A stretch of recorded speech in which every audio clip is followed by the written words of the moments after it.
Hello students, मैं हूं अभिषेक खंडेलवाल और स्वागत करता हूं आपका ग्रास रूट एजुकेशन चैनल पे। दोस्तों, आज हम लोग देखने वाले जो एनसीईआरटी पैटर्न है उसका चैप्टर नंबर फर्स्ट इकोनॉमिक्स का। हम लोग यहां बात करने वाले हैं इंट्रोडक्टरी माइक्रो इकोनॉमिक्स की, कि माइक्रो इकोनॉमिक्स हम लोग स्टार्ट करने जा रहे हैं और हर एक चैप्टर को हम लोग बहुत ही अच्छे तरीके से कवर करने वाले हैं। तो दोस्तों, अगर अभी तक आप लोगों ने चैनल को सब्सक्राइब नहीं किया है तो सबसे पहले चैनल को सब्सक्राइब कर दो और बेल आइकन को भी प्रेस कर देना, ताकि जैसे ही वीडियो अपलोड हो आप लोगों के पास नोटिफिकेशन आ जाए। तो चलो स्टार्ट करते हैं। हमारा जो चैप्टर नंबर फर्स्ट है, आपका जो चैप्टर नंबर फर्स्ट है माइक्रो इकोनॉमिक्स के अंदर, वो है इंट्रोडक्शन। देखो, इस चैप्टर के अंदर हम लोगों को क्या क्या पढ़ना है, पहले मैं आप लोगों को वो बताऊंगा कि इस चैप्टर के अंदर ये सारे टॉपिक्स हम लोगों को पढ़ने पड़ेंगे, ताकि आपका एक ओवरव्यू तैयार रहे कि हम लोगों को इस चैप्टर के अंदर ये सारी चीज़ें कवर करनी है। और धीरे धीरे करके हम लोग इन सारी चीज़ों को बहुत अच्छे तरीके से यहाँ कवर करने वाले हैं। तो चलो देखते हैं क्या क्या पढ़ना है हम लोगों को चैप्टर नंबर फर्स्ट के अंदर। देखो, सबसे पहले दे रखा है सिंपल इकोनॉमी। हम लोगों को यहाँ इकोनॉमी का इंट्रोडक्शन पढ़ना पड़ेगा कि व्हाट इज ए इकोनॉमी, एक इकोनॉमी होती क्या है, इकोनॉमी के अंदर कैसे गुड्स और सर्विसेज का एक्सचेंज होता है, ठीक है, स्केर्सिटी की प्रॉब्लम्स क्या होती है। तो ये सारी चीज़ें हम लोग यहाँ पढ़ने वाले हैं। उसके बाद जो सेकेंड पॉइंट है हमारा, वो है central problems of an economy. कोई भी जो इकोनॉमी है उसकी मेन जो सेंट्रल प्रॉब्लम्स होती है वो क्या क्या होती है। तो यहाँ आपको 3 सेंट्रल प्रॉब्लम्स दे रखी है, वो क्या क्या है वो हम लोग यहाँ पढ़ने वाले हैं। पहले दे रखी है what is produced and in what quantities. Second central problems क्या है, how are these goods produced, इन गुड्स को कैसे प्रोड्यूस किया जाएगा। थर्ड है for whom are these goods produce, और किसके लिए ये गुड्स प्रोड्यूस की जाएगी। तो ये 3 सेंट्रल प्रॉब्लम्स है किसी भी इकोनॉमी की, तो इनको हम लोग यहाँ अच्छे से पढ़ने वाले हैं। फिर नेक्स्ट देखते हैं प्रोडक्शन पॉसिबिलिटी फ्रंटियर, पीपीएफ, या जिसको हम लोग पीपीसी भी बोलते हैं। तो ये भी हम लोगों को यहाँ पढ़ना पड़ेगा चैप्टर नंबर फर्स्ट के अंदर। फिर बात करते हैं ऑर्गेनाइजेशन ऑफ इकोनॉमिक एक्टिविटीज। जो इकोनॉमी है उसके अंदर कौन कौन से ऑर्गेनाइजेशन होते हैं या कौन कौन सी इकोनॉमिक एक्टिविटीज परफॉर्म की जाती है। जैसे हम लोग बोलते हैं टाइप्स ऑफ इकोनॉमी, तो 3 टाइप की इकोनॉमी अगर आप लोगों ने सुना हो, कैपिटलिस्ट इकोनॉमी, सोशलिस्ट इकोनॉमी, ठीक है, मिक्स इकोनॉमी। तो इसी तरीके से हम लोग यहाँ 2 के बारे में पढ़ने वाले हैं। द सेंट्रली प्लान्ड इकोनॉमी, जिसको सोशलिस्ट इकोनॉमी कहा जाता है। दूसरा है द मार्केट इकोनॉमी, जिसको कैपिटलिस्ट इकोनॉमी कहा जाता है। तो ये कैसे बिहेव करती है, इनको हम लोग यहाँ इंट्रोडक्शन चैप्टर फर्स्ट के अंदर पढ़ने वाले हैं। फिर है इसके बाद पॉजिटिव एंड नॉर्मेटिव इकोनॉमिक्स। हम लोग यहाँ पॉजिटिव और नॉर्मेटिव इकोनॉमिक्स क्या होती है उसके बारे में भी पढ़ने वाले हैं। फिर है micro economics and macro economics, क्या डिफरेंस होता है माइक्रो इकोनॉमिक्स और मैक्रो इकोनॉमिक्स के अंदर, वो भी हम लोग यहाँ पढ़ने वाले हैं। इसके बाद आपको लास्ट दे रखा है plan of the book. Plan of the book के अंदर आपको ये दे रखा है कि चैप्टर फर्स्ट इंट्रोडक्शन करने के बाद हम लोग आगे आने वाले कौन कौन से चैप्टर पढ़ेंगे। जैसे यहाँ दे रखा है जो चैप्टर नंबर सेकंड है वो कंज्यूमर्स बिहेवियर का है। फिर थर्ड है प्रोडक्शन एंड कॉस्ट का है। फिर फोर्थ चैप्टर है प्रोड्यूसर्स बिहेवियर का है। फिर फिफ्थ है परफेक्टली कॉम्पिटिटिव मार्केट्स का है। 6 वाला जो चैप्टर है some other forms of market, जिसके अंदर आपके चाहे मोनोपोली हो गए, मोनोपोलिस्टिक हो गए हो, ओलिगोपोली हो गए हो। तो ये सारी चीज़ें हम लोग क्या करने वाले हैं चैप्टर फर्स्ट के अंदर पढ़ने वाले हैं। भाई, प्लान ऑफ द बुक का मतलब तो इतना सा ही है कि हम लोगों को आगे ये चैप्टर पढ़ने हैं, ये प्लान ऑफ द बुक है। तो इसके बाद जितने टॉपिक बच गए हैं वो हम लोगों को इस चैप्टर के अंदर कवर करने हैं, और बहुत ही अच्छे तरीके से हम लोग कवर करने वाले हैं एक ही वीडियो के अंदर पूरे चैप्टर को। तो दोस्तों, जुड़े रहिए वीडियो के एंड तक, और हम लोग एक एक टॉपिक स्टार्ट कर रहे हैं। अब हम लोग चैप्टर स्टार्ट करने जा रहे हैं, तो कुछ बेसिक टर्मिनोलॉजी है जो हम लोगों को यहाँ समझनी पड़ेगी। देखो, हम लोगों ने जो स्टार्टिंग का पॉइंट पढ़ा था वो था एक सिंपल इकोनॉमी।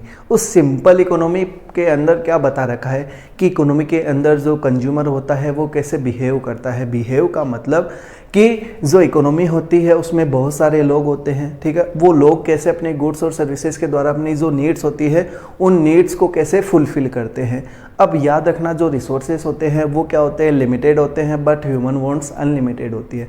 तो उन रिसोर्सेज को कैसे एलोकेट किया जाएगा, ठीक है, कैसे नीड्स को कंप्लीट किया जाएगा, ठीक है, इसके अलावा जो स्केयर रिसोर्सेस है उनका कैसे यूज किया जाएगा। तो ये सारी चीज़ें एक इंट्रोडक्शन के रूप में एक सिंपल इकोनॉमी पॉइंट के अंदर आप लोगों को दे रखे हैं। उन्हीं के अंदर कुछ चीज़ें जो टर्म्स है जो आप लोगों को समझानी चाहिए, मैं यहाँ पे समझा रहा हूँ। सबसे पहले है आपका goods. What is goods, question आ सकता है।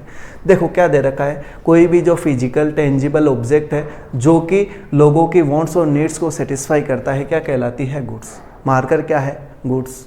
ठीक है, जिससे कोई भी ह्यूमन है उसकी वांट्स या नीड्स है वो सेटिस्फाई हो रही है। मेरे को पढ़ाना है, बिना मार कर नहीं पढ़ा सकता, तो ये मेरी वांट्स या नीड्स को सेटिस्फाई कर रहा है, तो ये क्या है, गुड्स है। लाइक एग्जांपल भी दे रखे हैं, फूड हो गया, क्लोथ्स हो गया, इस तरीके से बहुत सारे हो सकते हैं। तो ये क्या है आपकी गुड्स या कोई भी वस्तु। भाई फिजिकल और टेंजिबल मतलब जो फिजिकल है और टेंजिबल मतलब जो दिखाई देती है। आई होप आपको गुड्स का मतलब समझ में आ गया होगा। फिर बात आती है सर्विस की। देखो जो गुड्स है वो क्या होती है, टेंजिबल, तो ये क्या होगी, इनटेंजिबल। भाई जो सर्विस है वो दिखाई थोड़ी देती है, ठीक है, इसीलिए लिखा हुआ intangible satisfaction of wants and needs. Intangible satisfaction है जो वांट्स और नीड्स की, वो क्या कहलाती है, सर्विसेज। जैसे टीचर है, डॉक्टर है, ये आपको सर्विस प्रोवाइड करवाते हैं, तो ये क्या कहलाती है, सर्विस। एग्जाम्पल मैंने यहाँ दे रखे। तो आई होप आपको जो गुड्स है और जो सर्विसेज है उसका मीनिंग क्लियर हो गया होगा। फिर भी अगर कोई डाउट रहता है मैं कमेंट के माध्यम से पूछ सकता। फिर आता है आपका इंडिविजुअल। अब इंडिविजुअल कौन हो सकता है, देखो एक सिंपल सी लाइन समझ लो, जो कोई भी डिसीजन लेता है वो इंडिविजुअल कहलाता है। अब डेफिनेशन पे चलते हैं। ए डिसीजन मेकिंग यूनिट, कोई भी डिसीजन मेकिंग यूनिट जो है, कोई भी जो डिसीजन लेता है वो डिसीजन मेकिंग यूनिट के अंदर हो सकता है। Can be a single person, एक सिंगल पर्सन भी हो सकता है। एक group of house hold, house hold का एक ग्रुप भी हो सकता है। एक फर्म भी हो सकती है, कोई भी ऑर्गेनाइजेशन भी हो सकता है। तो ये सारे क्या कहलाते हैं, इंडिविजुअल कहलाते हैं। आई होप आपका ये मीनिंग क्लियर हो गया होगा कि व्हाट इज इंडिविजुअल। फिर बात करते हैं रिसोर्सेस। What is resources? देखो क्या दे रखा है, those goods and services which are used to produce other goods and services। ऐसी कोई भी गुड्स जिसका हम लोग दूसरे गुड्स और सर्विसेज का प्रोडक्शन करने के काम में लेते हैं वो हमारे क्या कहलाते हैं, रिसोर्सेज कहलाते हैं। जैसे लैंड हो गया, लेबर हो गया, टूल्स हो गया, मशीनरी हो गई, ये सारी हमारी क्या होती है, गुड्स होती है, जिनको हम लोग दूसरी गुड्स प्रोड्यूस करने में काम में लेते हैं, वो हमारे क्या कहलाते हैं, रिसोर्सेज कहलाते हैं। आई होप ये सारी चीज़ें आप लोगों को समझ में आ गई होगी। इसके साथ साथ और भी चीज़ें जो कुछ बता देता हूँ कि आपको क्या पढ़ना है एक इंट्रोडक्शन के अंदर, कि एक सिंपल इकोनॉमी के अंदर आपको बता रखा है जो रिसोर्सेज है वो लिमिटेड होते हैं, बट ह्यूमन वांट्स अनलिमिटेड होती है। तो हम लोगों को रिसोर्सेज का अच्छे से यूज़ करना होता है, ठीक है। तो स्केर्सिटी की एक जो प्रॉब्लम आती है, स्केर्सिटी का मतलब होता है जो चीज़ें रेयर होती है, ठीक है, जिनको बनने में बहुत सारे साल लग जाते हैं, वो स्केयर होगी, तो उनका कैसे एलोकेशन करना है वो हम लोग यहाँ देखने वाले हैं। तो आई होप ये सारे डेफिनेशंस आप लोगों को समझ में आ गई होगी। अब हम लोग हमारा टॉपिक स्टार्ट करेंगे जो एक सेंट्रल प्रॉब्लम्स है। कोई भी जो नेशन होता है उसकी क्या क्या सेंट्रल प्रॉब्लम्स होती है वो हम लोग यहाँ देखने वाले हैं। तो आई होप आपको ये समझ में आ गया। अब हमारा नेक्स्ट टॉपिक है central problems of an economy. कोई भी जो नेशन होता है उनकी क्या क्या सेंट्रल प्रॉब्लम्स होती है वो हम लोग यहाँ देखने वाले हैं। तो 3 सेंट्रल प्रॉब्लम्स हम लोगों को यहाँ दे रखी है चैप्टर के अंदर। क्या क्या है, what is produced and in what quantities, ये पहली सेंट्रल प्रॉब्लम होती है किसी भी नेशन की। फिर सेकंड पे चलते हैं, how are these goods produced, इन गुड्स को कैसे प्रोड्यूस्ड किया जाएगा, ये दूसरी सेंट्रल प्रॉब्लम्स होती है।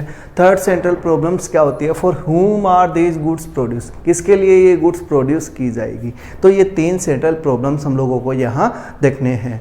अब हम लोग इनको बहुत ही अच्छे तरीके से यहाँ कवर करने वाले हैं। यहाँ मैंने कुछ लिख रखा है वो पढ़ना, और जिससे आपको पता चलेगा कि ये सेंट्रल प्रॉब्लम्स होती क्यों है। The allocation of scarce resources and the distribution of the final goods and services are the central problems of an economy। भाई जो चीज़ें स्केयर है, ठीक है, उनको कैसे डिस्ट्रीब्यूट किया जाए, तो ये सेंट्रल प्रॉब्लम्स होती है किसी भी नेशन के अंदर। ये समझ में आ गया कि जो सेंट्रल प्रॉब्लम्स है वो क्यों अराइज होती है। यहाँ साफ लिख रखा है एलोकेशन ऑफ स्केयर रिसोर्सेज। भाई स्केयर्स रिसोर्सेज का मतलब हो गया ऐसी चीज़ें जो रेयर है, जो आसानी से नहीं मिल पाती, ठीक है, वो स्केयर रिसोर्सेज हो गए हमारे, ठीक है। And the distribution of the final goods, और जो फाइनल गुड्स है उसको कैसे डिस्ट्रीब्यूट किया जाए अमंग द पीपुल, ये किसी भी नेशन की क्या है, सेंट्रल प्रॉब्लम्स होती है। तो इसीलिए ये सेंट्रल प्रॉब्लम्स अराइज होती है। आई होप आपको अच्छे से समझ में आ गया होगा। अब हम लोग चलते हैं पहली प्रॉब्लम के ऊपर कि what is produced and in what quantities, कि क्या प्रोडक्शन किया जाना चाहिए और कितनी क्वांटिटीज के अंदर प्रोडक्शन किया जाना चाहिए। तो यहाँ देखो मैंने लिख रखा है how much of each of the many possible goods and services, कि कितना हम लोगों को प्रोडक्शन करना चाहिए गुड्स और सर्विसेज का। क्वांटिटी को बता रहा है, और यहाँ साफ बोल रहा है व्हाट इज प्रोड्यूस्ड, क्या प्रोड्यूस किया जाना चाहिए। तो क्या क्या प्रोड्यूस किया जाना चाहिए, हमारे पास ऑप्शन भी हम लोगों को दे रखे हैं। देखो क्या है, whether to produce more to food, भाई हम लोग फूड का प्रोडक्शन करें या जो लग्जरी गुड्स है उनका प्रोडक्शन करें, सोचना पड़ेगा। फिर है एग्रीकल्चर गुड्स का ज़्यादा प्रोडक्शन करें या इंडस्ट्रियल गुड्स का प्रोडक्शन ज़्यादा करें। फिर एजुकेशन और हेल्थ इनके ऊपर रिसोर्सेज को ज़्यादा लगाए, या जो बिल्डिंग मिलिट्री सर्विसेज है उनके ऊपर ज़्यादा रिसोर्सेज को लगाए, या कंजप्शन गुड्स के ऊपर ज़्यादा खर्चा किया जाए, या इन्वेस्टमेंट गुड्स के ऊपर ज़्यादा खर्चा किया जाए, या इनमें से किसको ज़्यादा प्रोड्यूस किया जाए। तो ये पहली सेंट्रल प्रॉब्लम्स होती है किसी भी इकोनॉमी की, कि व्हाट इज प्रोड्यूस्ड, क्या प्रोड्यूस किया जाए। और मैंने अच्छे से आपको समझा भी दिया है 3 पॉइंट्स, और आपको ये समझ में भी आ गया होगा। फिर चलते हैं हमारे सेकंड के ऊपर, how are these goods produce, ये जो गुड्स है इनको कैसे प्रोड्यूस किया जाए। भाई सारी चीज़ें या तो टेक्नोलॉजी से प्रोड्यूस की जाएगी या लेबर के द्वारा प्रोड्यूस की जाएगी, तो कैसे प्रोड्यूस की जाए वो हम लोग यहाँ देखने वाले हैं। How much of which of the resources to use in the production, कैसे हम लोग रिसोर्सेज को काम में ले प्रोडक्शन के अंदर, ये सेकेंड प्रॉब्लम होती है। फिर whether to use more labour, ज़्यादा लेबर का यूज़ करें या मशीन का, ये भी प्रॉब्लम होती है। तो इनमें से डिसीजन लेना होता है। तो फिर है विच of the available technology adopted, और कौन सी जो अवेलेबल टेक्निक है उनको एडॉप्ट करते हुए इनके अंदर की लेबर से ज़्यादा काम करवाना है या मशीनों से, तो ये सेकंड प्रॉब्लम होती है। फिर इसी तरीके से हमारी जो थर्ड प्रॉब्लम है वो क्या है, for whom are these goods produce, भाई गुड्स हम लोगों ने, भाई कौन सी गुड्स प्रोड्यूस करनी है, फिर कैसे गुड्स को प्रोड्यूस करना है, और किसके लिए गुड्स प्रोड्यूस करनी है। देखो who gets how much of the goods, कौन कितनी क्वांटिटी प्राप्त करेगा, ये थर्ड प्रॉब्लम है। How should distribute among the individuals in the economy, हम लोग कैसे गुड्स और सर्विसेज को इंडिविजुअल्स के अंदर डिस्ट्रीब्यूट करेंगे, ये हो गया। फिर who gets more and who gets less, किसको ज़्यादा मिलेगी किसको कम मिलेगी, या अगर बोल दूं कि रिच क्लास है और पुअर क्लास, मान लो 2 क्लास है, तो किसको कितना मिलना चाहिए। तो ये तीसरी सेंट्रल प्रॉब्लम्स होती है, for whom are these produced. I hope दोस्तों आपको अच्छे से समझ में आ गया होगा। अगर ये तीनों सेंट्रल प्रॉब्लम्स आपको अच्छे से समझ में आ गई हो तो मेरे को कमेंट करके ज़रूर बता देना, हम लोग ये चैप्टर कंटिन्यू करने वाले हैं, ठीक है। तो कमेंट करके यार दोस्तों ज़रूर बता देना।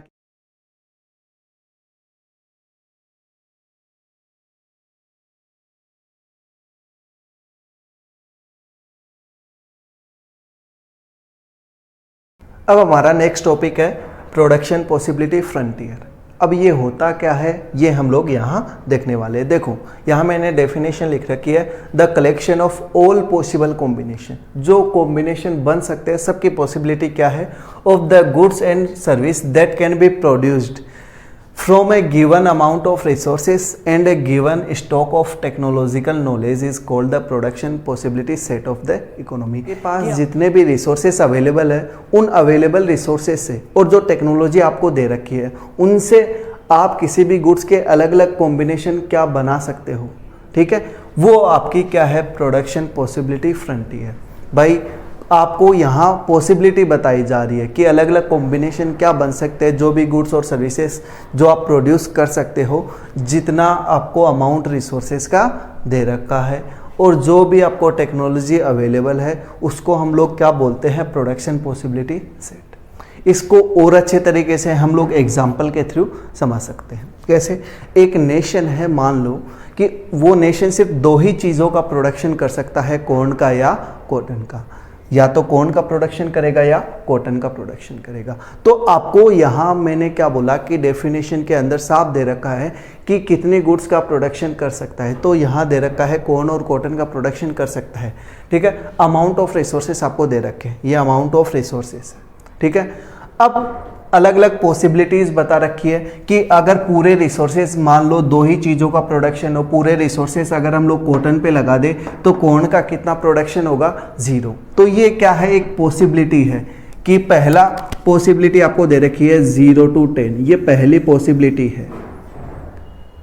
अगर इसी को हम लोग ग्राफिकली रिप्रेजेंट करते हैं तो ये क्या कहलाता है, प्रोडक्शन पॉसिबिलिटी फ्रंटियर। ग्राफिकली कैसे रिप्रेजेंट होगा, जैसे मान लो आपको 2 सिचुएशन दे रखी है कॉर्न और कॉटन की। मान लो मैं जो कॉटन है उसको y एक्सिस पे दिखाता हूँ और जो एक्स एक्सिस है उस पर कोण को दिखाता हूँ।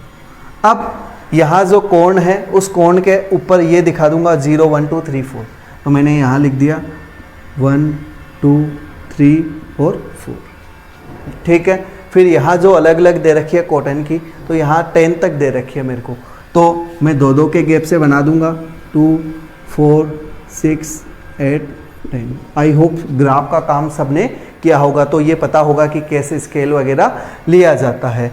अब हम लोग देखेंगे कि सबसे पहले 0 पे 10, ये पहली पॉसिबिलिटीज़ है कि अगर मान लो पूरे रिसोर्सेस हम लोग किसके ऊपर लगा दे, कॉटन के ऊपर लगा दे, तो कोण का कितना होगा 0। तो ये जो सिचुएशन है ये कोण की है, तो कोण पे 0 और कॉटन पे कितना 10, तो ये पहला पॉइंट हम लोगों को मिल गया। फिर दूसरा पॉइंट है 1 है कोण का, दूसरा पॉइंट है 9, ठीक है। तो मतलब इसका कितना प्रोडक्शन कर सकते हैं 9 का, तो ये सेकंड पॉइंट हम लोगों को यहाँ मिल गया। फिर इसी तरीके से थर्ड क्या है, सेकंड और 7, तो यहाँ ये सेकंड आ गया और ये 7 मतलब यहाँ से, ठीक है। फिर इसी तरीके से थर्ड पे फोर्थ, तो ये थर्ड आ गया, ये 4 आ गया। फिर 4 पे 0, मतलब पूरे रिसोर्सेस अगर कोण पे लगा देते हैं तो कॉटन कितना होगा 0, तो ये पूरे रिसोर्सेस कोण पे लगाने के बाद कॉटन, तो इन सबको अगर मिला दे तो ये आपका क्या बन जाएगा, प्रोडक्शन पॉसिबिलिटी फ्रंटियर। कि जो आपको डेफिनेशन में बोल रहा है कि मान लो 2 रिसोर्सेज का अगर हम लोग प्रोडक्शन कर सकते हैं तो मैक्सिमम कोण का कितना होगा और कॉटन का कितना होगा। ये अलग अलग पॉसिबिलिटीज हो सकती है कि कितना हम लोग किसका प्रोडक्शन करना चाहते हैं। भाई इस चीज़ को आप इस तरीके से भी समझ सकते हो।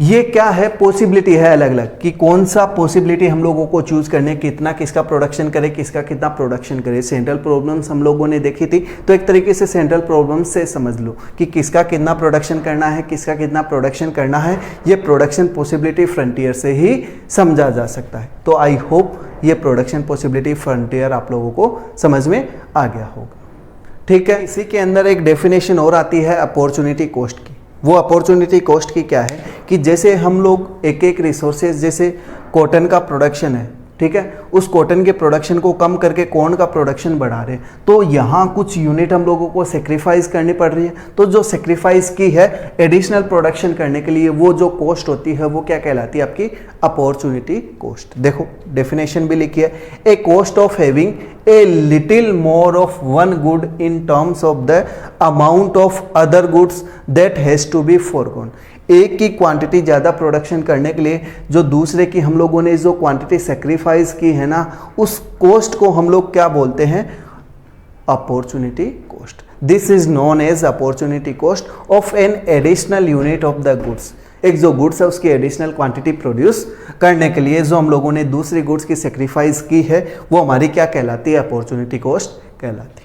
तो आई होप आपको ये कंसेप्ट समझ में आ गया होगा कि what is production possibility frontier. ये हम लोगों को क्या बताता है, कॉम्बिनेशन बताता है एक गुड्स के, कि हम लोग कैसे प्रोड्यूस कर सकते हैं अलग अलग कॉम्बिनेशन बना के, ठीक है, जितने भी रिसोर्सेस अवेलेबल है और जो भी टेक्नोलॉजी हम लोगों को दे रखी।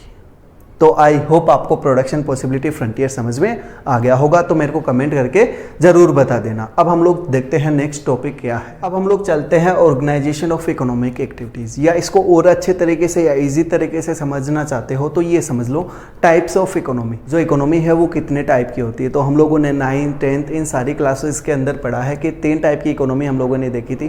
पहली कैपिटलिस्ट इकोनॉमी, दूसरी सोशलिस्ट इकोनॉमी और तीसरी मिक्स इकोनॉमी। यहाँ जो दे रखी है द सेंट्रली प्लान्ड इकोनॉमी, ये है आपकी सोशलिस्ट इकोनॉमी। ये दे रखी है मार्केट इकोनॉमी, ये है आपकी कैपिटलिस्ट इकोनॉमी। तो यहाँ हम लोग इन्हीं को पढ़ने वाले हैं। देखो अगर हम लोग बात करें द सेंट्रली प्लान्ड इकोनॉमी, तो आपको सब कुछ पता है कि इसके अंदर सारा जो कंट्रोल होता है वो किसका होता है, गवर्नमेंट का होता है। देखो all important decision regarding production, exchange, consumption are made by the government. Government सारे डिसीजन लेती है, very important for the prosperity and wellbeing of the economy. जितने भी जो इकोनॉमी के लिए, समृद्धि के लिए, ठीक है, या वेलबींग के लिए जो डिसीजन होते हैं वो गवर्नमेंट के लिए लिए जाते हैं, चाहे वो एजुकेशन सेक्टर से रिलेटेड हो, चाहे वो हेल्थ सर्विसेज से रिलेटेड हो, ठीक है। तो ये सारे जो डिसीजन है वो किसके द्वारा लिए जाते हैं, गवर्नमेंट के द्वारा लिए जाते हैं। तो गवर्नमेंट का रोल बहुत ज़्यादा होता है कहाँ, सेंट्रली प्लान्ड इकोनॉमी के अंदर।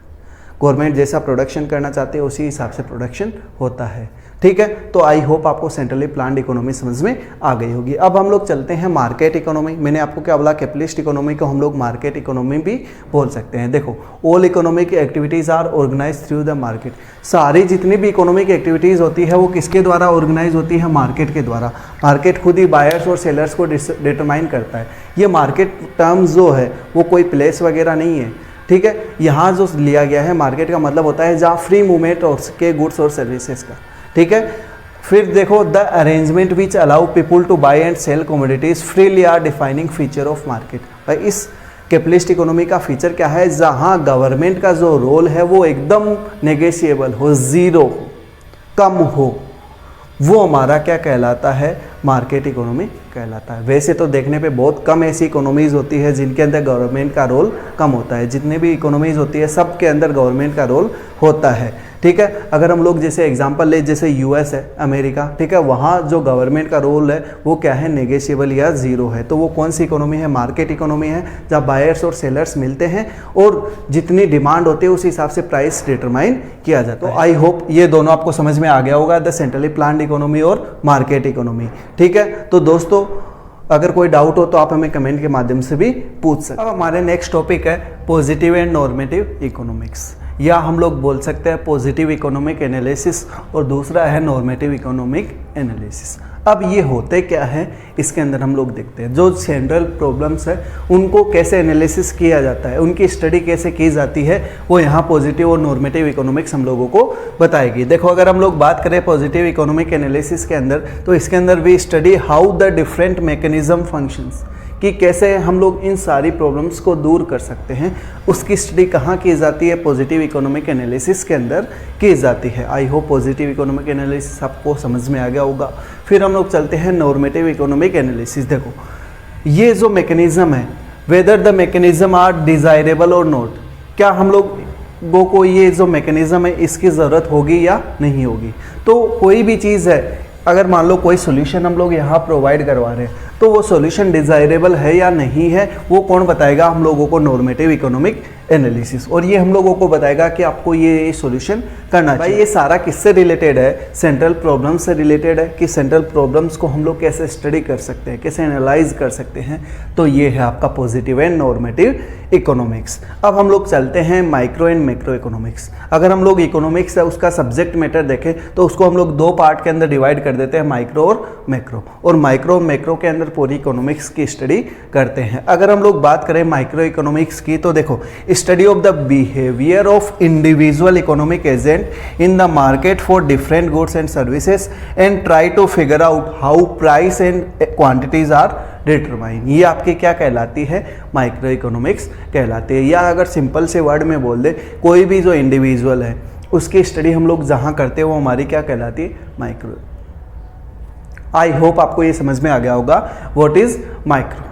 और याद रखना, इसको हम लोग किस नाम से जानते हैं, प्राइस थ्योरी के नाम से भी जानते हैं। और इसकी जो कैलकुलेशन है वो क्या होती है, ईजी होती है। फिर अगर हम लोग बात करें मैक्रो इकोनॉमिक्स की, तो मैक्रो इकोनॉमिक्स के अंदर हम लोग जो पूरी इकोनॉमी है उसकी स्टडी करते हैं, इकोनॉमी एज ए होल, और स्टडी ऑफ एग्रीगेट मेजर्स। और हम लोग जितनी भी एग्रीगेट मेजर्स हैं उनकी स्टडी करते हैं। क्यों, यहाँ इंडिविजुअल्स की स्टडी कर रहे हैं, तो जितनी भी इंडिविजुअल्स हैं उनका जो एग्रीगेट है उसकी स्टडी कहाँ करते हैं, मैक्रो इकोनॉमिक्स के अंदर। जैसे टोटल आउटपुट हो गया, एम्प्लॉयमेंट हो गया, एग्रीगेट प्राइस लेवल हो गया।